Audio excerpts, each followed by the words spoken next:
In this world, whatever we act, we seek happiness internally. Let's explore 3 stages: how your happiness level increases as the mind draws closer to your true self, from the lowest to the blissful state. When you are free from fear, you can be joyful in the present moment. Here, we will also discuss the roles of money and service in relation to the true self, as well as the path of action. Relax, as there is no need to rush. Pay attention until the end. If you're exploring this in depth for the first time, simply watch again and relate it to your own inner experiences.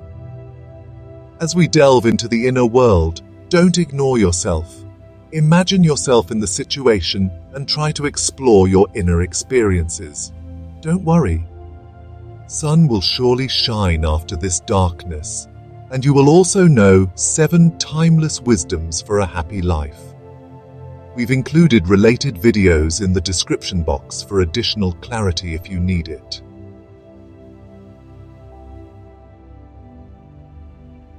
First scenario. Imagine you are a middle-aged person. For understanding, let's assume your name is Maya Ank, and you are living a life of absolute luxury. You chased after success, fame, and wealth, believing they held the keys to happiness. You climbed ladders, earned accolades, and filled your life with possessions. A world where every desire is satisfied in an instant. Your senses constantly indulged. You have the finest things money can buy, the softest fabrics, the most delicious foods, and every material comfort the body craves. And yet, it's time to sleep now, after another day of indulging your every whim. But instead of peaceful rest, something begins to stir within you. The comfort you've lavished on your body seems meaningless now. Your mind is restless. You've given your body everything it could ever want, but still, your mind refuses to be still. You feel tense, frustrated, even angry. Why, after indulging every desire, does your mind still feel so empty, so unsatisfied? Certainly, there is no joy in momentary sense gratification. Apart from that, the human body is not designed to handle excessive indulgence. For example, you may love sweets, but how much can you eat in one sitting? Happiness comes from peace in the mind. No luxury, no material comfort can give that to you.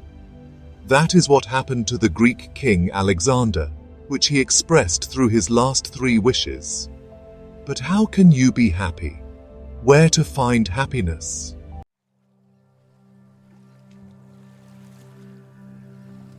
Long-term happiness and satisfaction. Now, look at this scenario. One day, Mayank met an old friend who led a simpler life, focused on kindness, integrity, and service as a true human being. She was in a service and had a decent earning. She didn't possess a lot of money, nor did she have a grand title. Moreover, she didn't have dreams as big as his. But there was a glow in her eyes, a peace that you had never seen before. She seemed content in a way that his wealth could never buy. Curious, he shifted his focus. Rather than chasing what society told him was important, he began living by his principles, focusing on himself rather than the world of achievement. He changed his attitude, placing more emphasis on service instead of personal dreams, and chose to be fair, compassionate, and honest in his pursuits. He began to find joy in small acts of kindness, satisfaction in helping others, and strength in staying true to his values, even when it was difficult. Over time, he noticed a change. His life felt richer, not with things, but with meaning. Lead a life filled with meaning and moral values, grounded in human qualities. Focus on yourself, your inner experiences, what truly matters, and your actions, not on what others say. Happiness will follow. Now, give time to yourself and remember these points. Point 1. Whatever your service may be, Don't miss any opportunity to help someone within your ability. It will build your true qualities as a human being. Don't seek any return for offering help. There are so many ways to help others: sharing knowledge, providing food, offering service, financial aid, whatever you can offer. Point 2. Right thought and right speech. Mostly, your thoughts control the actions of your body. Therefore, by taking care of your thoughts, you also take care of your actions. Both right thoughts and right speech shape your mind. Make an everyday habit to speak words that are spiritual, holy, or good, at least for some time each day. Remember, the mind is everything. It can be your foe or your friend. Point 3. Holy company. This will be your companion on this journey. It could be listening to something holy or spiritual, engaging in conversation with spiritual company, or even reading a book. Set aside some time each day for this practice. Remember, you are giving time to yourself for what truly matters, rather than dreaming about the colorful appearances of the world. Point 3. The mind is shameless. It wanders in many directions. Don't let it betray your faith.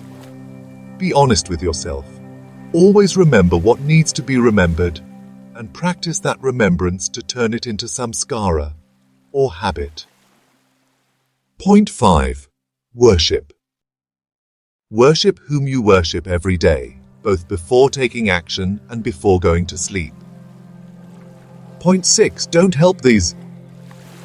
Help only those who truly need it, and seeking that. You can't help someone who is not seeking help, and you also learn to say no when it is necessary. Now rise above and look from the top. All of these will also help you build good relationships. Point 7. Learn to say no. Learn to say no when it is a necessity. If you don't learn to say no, there is a possibility of your attitude being misused by someone.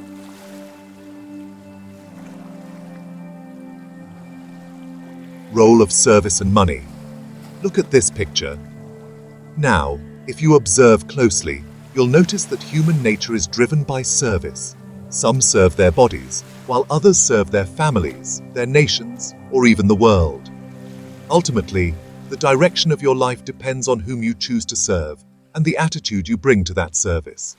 For example, you are a doctor. As a doctor, your primary focus should always be on how you can improve in this role. The better you become at treating your patients, the better your service will be. And when you serve well, patients will naturally come to you. Yes, you'll be able to charge fees and make a good living.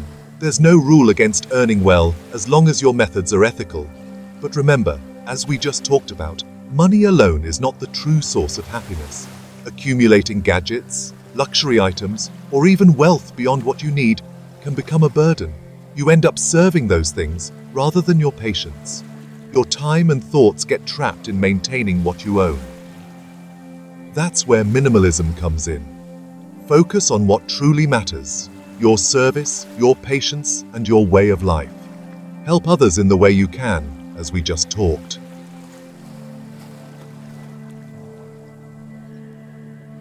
Seeking happiness will make you unhappy. When you seek happiness from external sources, that in itself is a desire. Take a look at your life.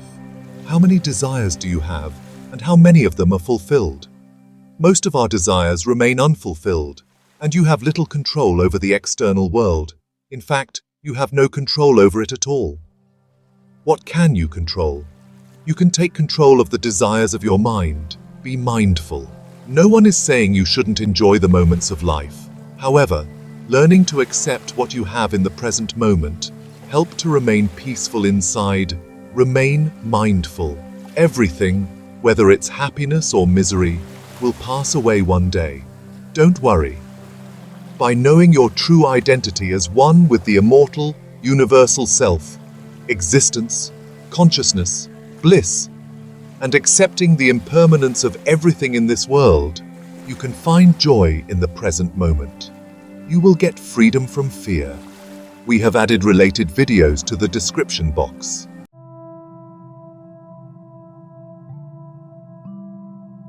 Your nature is bliss. Have you ever looked into the face of the enlightened? You may notice that, while they might carry a sense of humor, may have a serene line of smile. But their smile is independent of the external world. Why is that?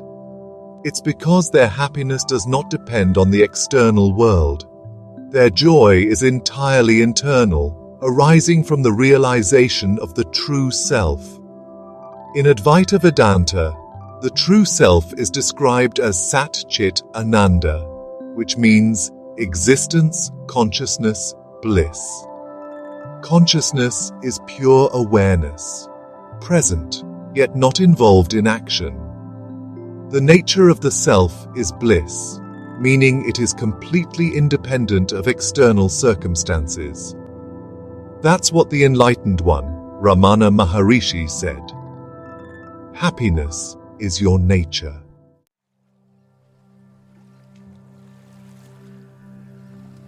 The spiritual path. Now, observe the direction of the mind. When it moves outward, it becomes unhappy and frustrated. But as it turns inward, closer to the true self, happiness grows. When realization comes, this happiness no longer depends on external objects. Walking the spiritual path makes it easier to live a moral and meaningful life. When you begin with spirituality, you start to see the true essence of the world and life.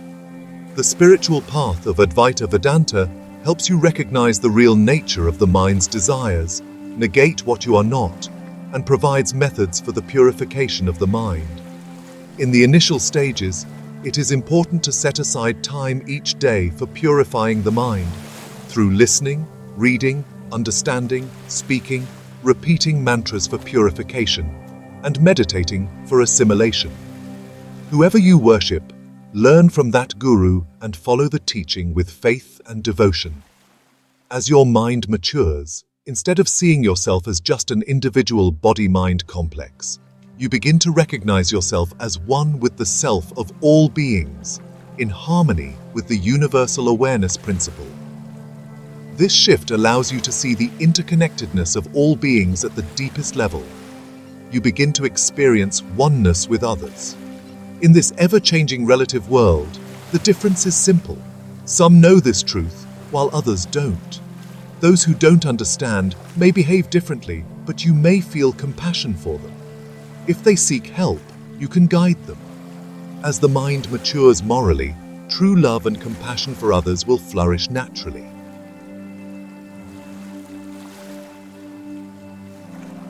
Stage of interplay. You need to be serious but not obsessed with enlightenment. There will be an interplay between moral life and detachment. This will be a natural process. At some point, you will realize that a moral life is far better than worldly pleasures. And if you are truly serious, you will come to understand that there is something beyond a moral life. Gradually, you will become internally detached, even while helping others externally. Mentally, you will remain as things are, while outwardly assisting those who seek help. You need introspection at this phase. A phase will come when you can accept everything as it happens, total acceptance. You will no longer engage in unnecessary actions, particularly with those who are not seeking help, practicing right speech and right action without any internal desire. In the final stage, you will be free from ego, fear, likes and dislikes.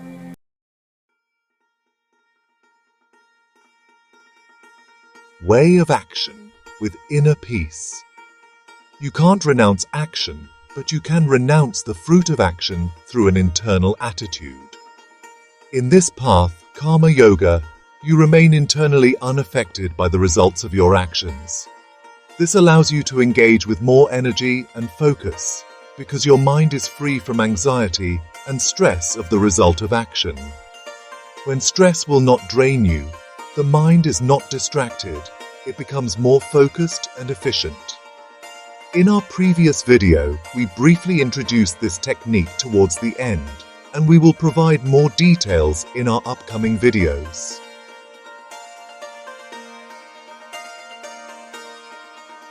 Thank you for giving your valuable time. If you found this valuable, please show your support by subscribing to our channel, liking this video, and sharing it with your friends.